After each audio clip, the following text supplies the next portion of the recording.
But also, I think in our communities, it doesn't work to just have one full-time guy. So our model in 20 schemes is we try and recruit at least 3 full-time people to get the work off the ground. And that's for cultural reasons. So there's a need for teams ministry, so as well. Yeah. Is that just because of the hard nature of the work, because of the intensity of it? What's the cultural reason that you speak of? So in our community, 52% of all people in housing schemes in Scotland are women. Okay. The vast majority of them are single women. Yep. Or have had multiple partners.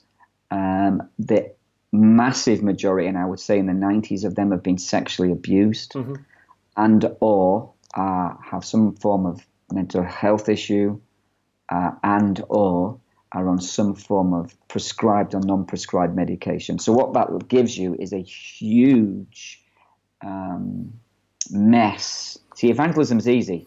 Any clown can evangelize. The problem in our communities is discipleship. Yep.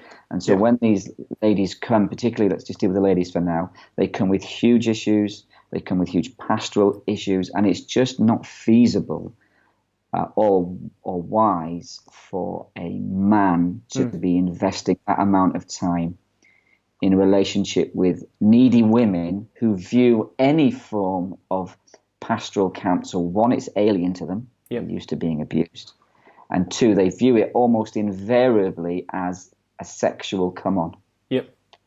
And so in the 15 guys who preceded me in Niddrie, 5 of them left for moral reasons over this issue. So we recruit women. So what's the women?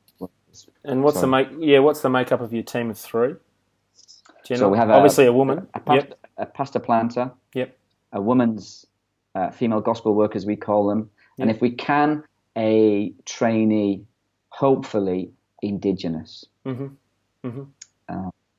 that can get used and see the DNA in action. So we move in. So people want to live and work in my community. Move it. When I first came to Niddrie, here there was maybe 2 or 3 people who lived in. Yep.